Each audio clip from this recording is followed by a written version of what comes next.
Mercedes looked very strong in Zandvoort, and hadn't it been for Checo's spin at the last turn, at least one of their cars would have been in the front row. We've seen a Red Bull that isn't as dominating as we saw in Spa, which was hinted at by the Austrian team from the start of this weekend, and that was something that kept us on our toes throughout Saturday's qualifying sessions. On top of that, Mercedes' pace was truly encouraging, and we thought that they could genuinely fight for a good finish. At one point during the race, Mercedes even had the win in their hands because they started on medium compound tyres, and when they changed to the hard compound, they were much faster and could have finished the race on those tyres. However, destiny and a call to not pit Hamilton under the safety car left the 7-time world champion like a sitting duck to Verstappen, Russell and Leclerc as he finished P4. He did have some juicy choice of words to say to his team during the radio, and if you want to find out more about the tactics, stick around with us until the end of this video. Lewis Hamilton and George Russell had a very dominant performance compared to Spa, where their car just seemed to be too draggy and not in a good spot to drive. However, they were really close to fighting from the front row, and after what happened, they had to be satisfied with P4 and P6 on the grid, with Perez dividing them. Nevertheless, they were much faster than the Mexican, which is why he finished behind both of them without a chance to challenge the W13 at any point of the race.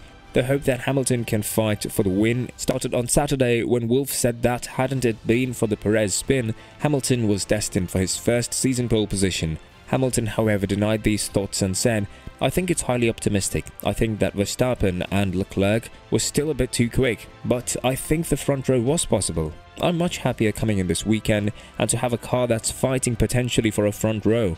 We just don't understand when it can be so far off. And then next weekend all of a sudden we're right there, so I think it's confusing for sure.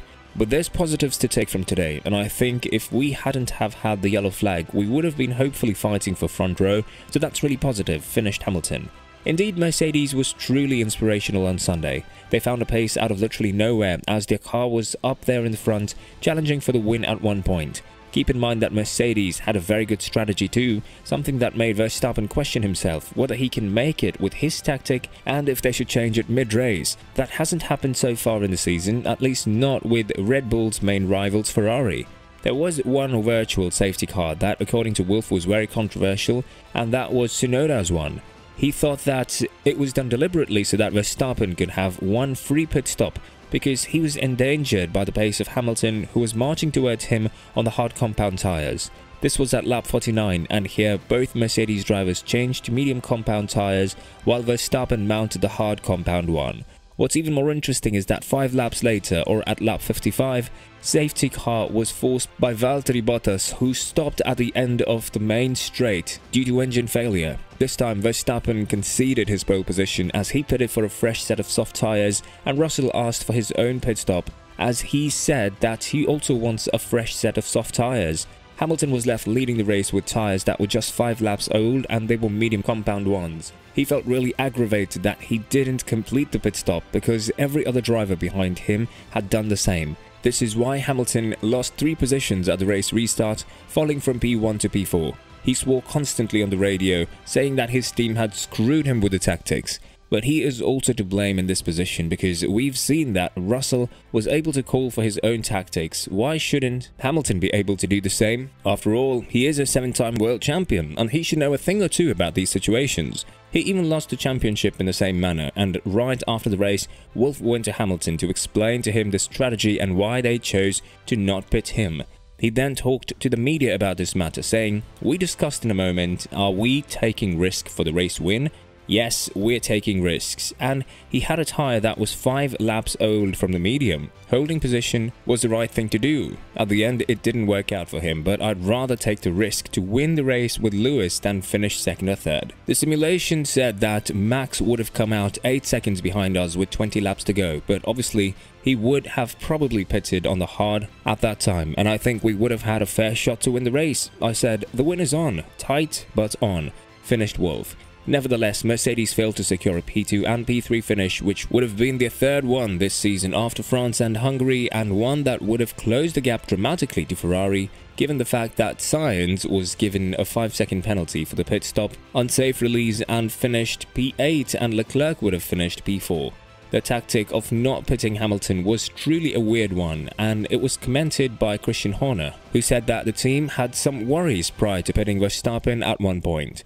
I was quite surprised that they didn't leave George out strategically as a rear gunner for Lewis. When he pitted, it gave a straight fight between Max and Lewis with a tyre offset. By the time they came past us on the pit wall, Max was already alongside, and thereafter it was a matter of controlling the race. My biggest concern was it would be 2 against 1, but when George seemed to pit himself, that then freed up a one-on-one fight with Max versus Lewis, finished Horner. One thing that was also very interesting to watch for all the F1 fans except for the Mercedes ones is the potential collision when Russell went on to overtake Hamilton. Both of them came really close, and at one point we received flashbacks from Baku 2018 when Ricciardo and Verstappen crashed in a similar manner. However, according to Russell, this was just a small moment of confusion, as he said. Obviously, with that, I would say with Lewis, we just had a bit of confusion, and I came out just as he defended. It could have been a bit nasty, but you know, we've got respect between the two of us, so it's all good, said Russell, who shared his thoughts on the tactics that were used by Mercedes after the safety car was initiated from Bottas. I think as a team, it was an incredibly difficult decision, because had we both pitted, we would have conceded the position to Max. Had we both stayed out, we probably would have lost out to Max as well. The best chance we as a team had of victory was splitting the cars, one to stay ahead of Max, one to stay behind and see what happened. If Hamilton could have just got those tyres restarted, it could have been different, but you know, it was always going to be very challenging for him. I'm sure Lewis wanted to go for it as a racing driver, and where we are at the moment as a team, we want to win. We're obviously really happy with the points, just being consistent in getting them on the board. But ultimately, no one remembers who finishes second in the championship, so we want to win a race, finished Russell.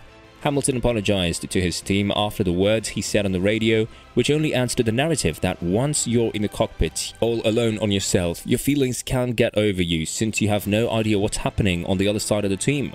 The 7-time world champion said, "I was just on the edge of breaking point with emotions, and my apologies to the team because I don't even remember what I said. I just lost it for a second. But I think they know that there is just so much passion, and I want to look at it as a glass half full. We came here struggling from the last race. We were fighting against the Red Bulls today. We were quicker than most at many points," finished Hamilton. "We're more than happy to see Mercedes fight back in the championship, potentially giving us a thrilling end to 2022 season in the 7 races remaining. What do you think is next for the Silver Arrows? Let us know in the comments below."